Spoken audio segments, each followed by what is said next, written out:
আমাদের জন্য যে আসনগুলো আমরা নির্বাচন করব বলে আমরা চাইতেছি, এমন এমন আসন আমাদেরকে দেওয়া হচ্ছে যেখানে আসলে আমরা ইলেকশন করতে আমরা নিজের প্রস্তুত না। এরকম আসন দেওয়া যেটা আমি আমার টার্গেটে নাই, আর যেগুলো আমার টার্গেটে সেগুলো দেওয়া হচ্ছে না। বিদেশিদের সাথে নানা ধরনের বৈঠক হচ্ছে। আপনি নিশ্চয়ই জানেন যে বিদেশিরা এসে ভাই কেমন আছেন জিজ্ঞেস করে না, মূল লক্ষ্য থাকে যে আপনি কিভাবে দেশ চালাবেন। পুরাতন বন্দোবস্তের ভালো দল বিএনপি, খারাপ দল আওয়ামী লীগ, কিন্তু আমরা তো ওই বন্দোবস্তটি ভাঙতে চাইছি। শরিয়া কেন্দ্রিক যারা দল আছে, আমরা শরিয়াকে সামনে নিয়ে আসার জন্য একটা জোট করা। এই সমঝোতা থেকে আস্তে আস্তে শরিয়াকে বাদ দিয়ে ফেলা হচ্ছে। এনসিপির সাথে যে সমঝোতা হইলো, তাদেরকে যে 30টা আসন দেওয়া হবে, এটা কারোর সাথে করা হয়নি। জামাতের মাঠ পর্যায়ে বিভিন্ন জায়গায় আমাদের সাথে প্রতিদ্বন্দ্বিতামূলক আচরণ হচ্ছিল। তার বাসায় একটা তালিম হয়েছে, সেই তালিমটাকে ধরায় দেওয়ার জন্য আমার সমঝোতার একটা দল টিওনাকে বাধ্য করে নিয়ে আসছে, যেখানে একটা ভোট চাওয়া হচ্ছে। সারা বিশ্বের ক্ষমতার জন্য আমি পর্দার মতো একটা বিধানকে আমি হেয় করবো। নীতির প্রশ্নে থাকলো না, বন্দোবস্তের প্রশ্নে থাকলো না, আমাদের অস্বচ্ছতা দেখা দিচ্ছে। এইসব করেও যদি আমি সমঝোতা থাকি, মাঠ থেকে তো ফল তুলে আনতে পারবো না। প্রথম ছিল 8 দলীয় জোট, এরপরে 11 দলীয় জোট হলো। সেখান থেকে ইসলামী আন্দোলন সরে আসার মূল কারণটা কি? হ্যাঁ, আমরা বেরিয়ে আসার কারণ আমরা যেটা বলি কয়েকটা, তার মধ্যে একটা হলো মানে মৌলিক নীতির প্রশ্নে একটা ভিন্ন মত দেখা দিচ্ছে।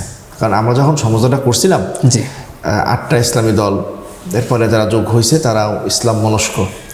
এখানে শরিয়াকে প্রাধান্য রেখে ইসলামপন্থী রাজনীতি আমরা কী করি, মানে ইসলাম রাজনীতি কেন করি? ইসলামকে প্রতিষ্ঠা করা, সেটা খেলাফত অর্থ বলেন, শরিয়া অর্থ বলেন, ইসলামী রাষ্ট্র অর্থ বলেন, তাই তো ইসলাম রাজনীতির। তো সেটাকেই একসাথে করা। আগে বাংলাদেশের রাজনীতিতে এরকম শরিয়া কেন্দ্রিক একত্রিত হওয়ার পরিবেশটা আসলে ছিল না।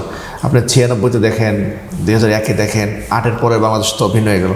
তবে যখন উন্মুক্ত পরিবেশ, বাংলাদেশের রাজনীতিতে শরিয়া সম্পর্কে খুব বেশি বিরোধিতা দেখা যাচ্ছে না, কোনো এস্টাবলিশমেন্ট শরিয়াকে প্রতিপক্ষ আকার নিচ্ছেন না, তখন আমি চিন্তা করছিলাম যে ঠিক আছে, আমরা শরিয়া কেন্দ্রিক যারা দল আছে, আমরা শরিয়াকে সামনে নিয়ে আসার জন্য একটা জোট করা, সমঝোতা করা। তো এরপর দেখা গেল যে এই সমঝোতা থেকে আস্তে আস্তে শরিয়াকে বাদ দিয়ে ফেলা হচ্ছে। পশ্চিমা রাজনীতি, বর্তমান বিশ্ব বাস্তবতা বা কৌশল, নানা কারণে শরিয়াটাকে আড়াল হয়ে যাচ্ছিল অনেকভাবে। তখন শরিয়া তো শুধু মুখের শব্দ না, শরিয়া একটা অনুশীলনের বিষয়। এখন আমি কথা বারংবার বলি যে পর্দা এটা একজন ব্যক্তিগত হিসেবে সে তার হয়তো লঙ্ঘন হয়, কিন্তু আমি যখন একটা দলের ব্যানারে, ইসলামী দলের ব্যানারে, ইসলামী দলের দায়িত্বকে সামনে নিয়ে ধারণ করে আমি যখন পর্দাকে একেবারে উপেক্ষা করি, সেটা একটা বড় ধরনের অপরাধ হয়। আমি কথাটা বারংবারই বলতেছি। ডিবি ইবনে আমর রাদিয়াল্লাহু তাআলার ঘটনা আপনারা জানেন। তিনি একটা খাবার তুলে খাইছিলেন নবী বাদশার এখানে গিয়ে, তখন তার হাসাহাসি করছে। তখন তিনি বলছেন যে আহম্মকদের জন্য কি আমি রাসূলুল্লাহ সাল্লাল্লাহু আলাইহি ওয়াসাল্লামের সুন্নাতকে ছেড়ে দেবো কিনা। তো ইসলামী রাজনীতি বাংলাদেশের ক্ষমতা কেন, সারা বিশ্বের ক্ষমতার জন্য আমি পর্দার মতো একটা বিধানকে আমি হেয় করবো, এটা হলো যে প্রয়োজন হয়েছে। এটাকে কি আপনি মূল কারণ মনে করছেন? না, আমি বলি অনেকগুলো কারণ। এটা একটা যে অনুশীলনের মধ্যে শরিয়াটা হালকা হয়ে যাচ্ছে আরও অনেক জায়গায়। তারপর আমরা মনে করছিলাম যে হ্যাঁ, এটা তো যার যার মানে অনুশীলনের বিষয়, কিন্তু মৌলিক নীতিতে আমি হয়তো একমত আছি। তো এরপর দেখা গেলো কি যে যখন অন্যদের সাথে আলাপ হচ্ছে, সেটা বিদেশি মিডিয়া, অন্য ধর্মগুলোর সাথে, তখনও শরিয়াকে আড়াল করে ফেলা হচ্ছে। এবং সর্বশেষ যেটা বহিঃপ্রকাশ দেখা গেল বড় আকারে, যে খ্রিস্টান সম্প্রদায়ের সাথে একটা বৈঠকে তিনি শরিয়াকে এড়াইয়া গেলেন। হ্যাঁ, মার্তাদাসের কথা তো শরিয়াকে অস্বীকার করা হয়েছে। আমি ওই দিনই লিখছিলাম যে একজন অমুসলিমের কথায় একজন মুসলিমকে আমি শরিয়া অস্বীকার করার মতো দায়ী অপরাধী করতে চাই না, কিন্তু দেখা গেলো তার শরিয়াকে এড়াইয়া গেছেন। তো এরপর হলো কি, তার চেয়ে হলো যখন এই যে সমঝোতা কেন হয়েছে তার লক্ষ্য বর্ণনা করা হয়েছে সম্মেলনের আগে, সেখানে 3টা কারণ দেখানো হয়েছে এই সমঝোতার। একটা হলো একত্রে 300 আসন নির্বাচন করা, 2টা হলো জুলাই সনদের আলোকে দেশ পরিচালনা করা, 3 নম্বর হলো এই গণভোটে হ্যাঁ ভোট আনা, নির্বাচনে গণভোট হ্যাঁ ভোটের পক্ষে প্রচারণা চালানো।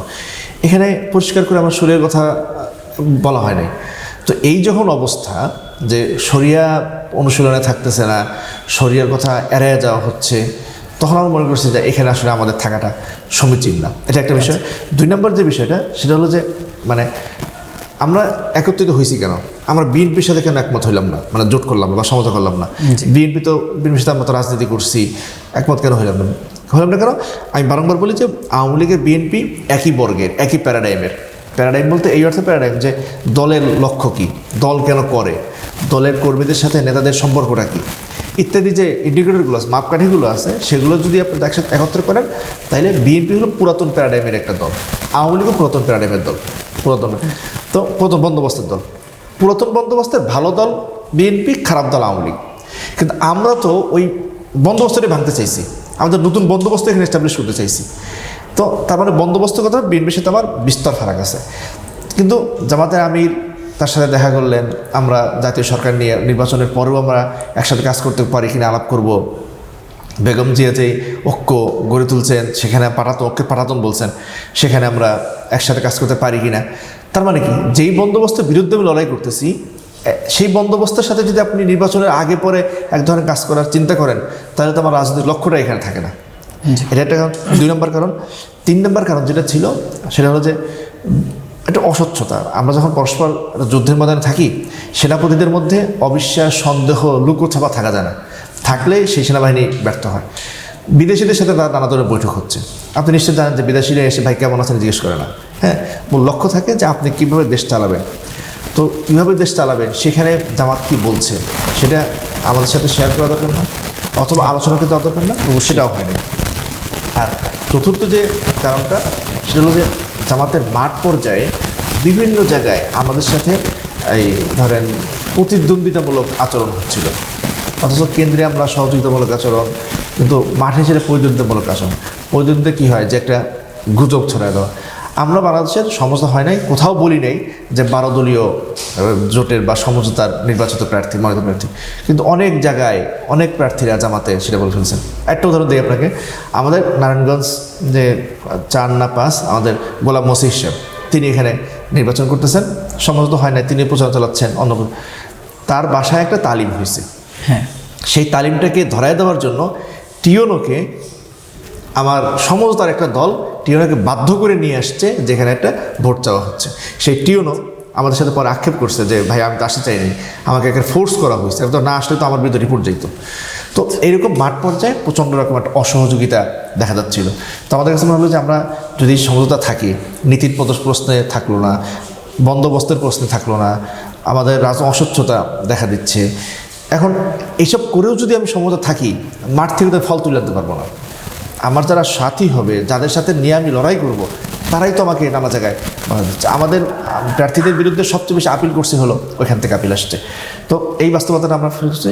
পঞ্চমতম কারণ যেটা, সেটা হলো যে আসন বন্টন নিয়ে এক ধরনের, আমি শব্দটা যদি বলি চাতুরতা, বা ধরেন এই ধরনের একটা শব্দ তা করা হয়েছে। বারংবার বলে কি আসন দেওয়া না হবে না, কিন্তু এনসিপির সাথে যে সমঝোতা হইলো, তারা যে এনসিপি এখানে আসলো, তাদেরকে যে 30টা আসন দেওয়া হবে, এটা কারোর সাথে করা হয়নি। এটা মিডিয়া থেকে জানা গেছে, পরে জানানো গেছে। এলডিপিকে আসন দিয়ে ফেলতেছে, তাহলে থাকলো না। এবং এরপরেও যখন আমরা বসছি আলোচনা করতে, তখন আমাদেরকে এমন এমন আসন অফার করা হচ্ছে, তারপরেও যে আমাদের জন্য যে আসনগুলো আমরা নির্বাচন করবো বলে আমরা চাইতেছি, সেখানে এমন এমন আসন আমাদেরকে দেওয়া হচ্ছে যেখানে আসলে আমরা ইলেকশন করতে আমরা নিজের প্রস্তুত না। এটা আসলে আমি তো 300 আসন ইলেকশন করার জন্য প্রস্তুত না, বা করবো না জেতার জন্য। তো তো এরকম আসন দেওয়া, যেটা আমি আমার টার্গেটে নাই, আর যেগুলো আমার টার্গেটে সেগুলো দেওয়া হচ্ছে না। এখানে আরও কিছু বিষয় আছে যেগুলো ধরেন আমরা যখন বসছি। আচ্ছা, মানে এই বিষয়গুলো কি আপনারা আগে টের পান নাই? বারংবার বলা এরকম হতে পারে আসল মানে জোটের আগে এরকম একটা পরিস্থিতি হতে পারে। এটা শেষ করে দেয়, তাহলে শেষ হবে। আসন সমর্থনে যখন কথা তো একসাথে বসছি, তাহলে ভাই আপনার কি প্রস্তুতি বলেন, আপনার কি প্রস্তুতি বলেন। তো সবাই আমরা আমাদের প্রস্তুতিটা তাদের সামনে দিয়ে দিছি খোলা মনে। তাদের প্রস্তুতিটা, তারা কয়টা আসনে নির্বাচন করতে চায়, এটা আর আমাদের সাথে শেয়ার করে না। আচ্ছা, এখন আমরা মনে করছি আচ্ছা এটা নাই, দিচ্ছে না, তখন আবার কোনো খারাপ ইন্টারেশন নেই। শেষের দিকে এসে আমি যখন পরিষ্কার করে বললেন যে আমি কয়টা আসনে ইলেকশন করবো, মামুন ভাই কয়টা আসনে ইলেকশন করবে, সবাই তো আপনি জানেন, আপনি কয়টা আসনে ইলেকশন করবেন বলেন আমাদেরকে, বলেছেন এটা তো আমাদের সিক্রেট বিষয়। তার মানে আমাদের কাছ থেকে আপনি নিচ্ছেন, কিন্তু আপনারটা সে সিক্রেট। এরপরে আমাদেরকে 35টা আসন নাকি দেওয়া হয়, তাদের মজলিসে আমের সিদ্ধান্ত, মজলিসে তাদের কর্ম পরিষদের সিদ্ধান্ত। তো তাদের কর্ম পরিষদের সিদ্ধান্ত আমি সময় বাধ্য হয়। এরপরে আচরণগত যে বিষয়গুলো হয়েছে সেটা বড় করে দেখি না, বারবার কথা শুনছেন। এই যে সার্বিক বিষয়, একটা গুঞ্জন উঠেছিল যে এটা মিলে আমরা মনে করছি সময় থাকার কারণ। এখন আপনি আর প্রশ্ন করেন আমরা আগে জানতাম কি না? আগে আমরা জানতাম মানে কি, জামাত ইসলামের সাথে আমাদের তো মৌলিক পার্থক্য আছেই। হ্যাঁ, আমরা দেওবন্দির ধারা অনুসরণ করি, তারা নানা মৌলিক ধারা অনুসরণ করেন। আগে মোটা দাগে বলতে গেলে তারা ইসলামকে রাষ্ট্রকল্প হিসেবে দেখেন, আর আমরা ইসলামকে দেখি আকীদা, ইবাদত, আল্লাহর প্রতি আত্মসমর্পণ, রাষ্ট্র তার সহায়ক হিসেবে। এই পার্থক্য তো আছেই। সেটা নিয়ে আমরা আসছিলাম কেন, যে শরিয়া প্রশ্নে একমত থাকবে। হ্যাঁ, শরিয়া প্রশ্নে একমত থাকবে। তো এখন দেখলাম কারণটা দেখেন, শরিয়া প্রশ্নে একমত না, যে বন্দোবস্তের প্রতি লড়াই করি সেটাও থাকতেছে না, আমাদের রাজনৈতিক স্বচ্ছতা আসছে না, আমি মাঠে সহযোগিতা পাচ্ছি না, আমার যে আসনগুলো হওয়ার মতো সেগুলোতে আমি নির্বাচন করতে পারছি না। তো এই যখন বাস্তবতা, তখন এই সমস্যা থাকার মানেটা কি? আমরা সমস্যার মধ্যে নাই। এখন একটা প্রশ্ন বলবেন তাহলে অনবক্স পলিসি ইসলামের, সেটা কি ভেঙে গেল? এই প্রশ্ন আমি বলবো না, অনবক্স পলিসি ইসলামের অনবক্স পলিসি সেটা এখনও আছে। কারণ ইসলামী আন্দোলন বাংলাদেশের যে বক্স সেটাই ইসলামের, আর ওই যে বক্সটা হয়েছে সেখানে যে ইসলাম নাই সেটা একদম তাদের লিখিত ঘোষণাপত্রের মধ্যেই আছে যে ওই বক্সের মধ্যে আর ইসলাম নাই।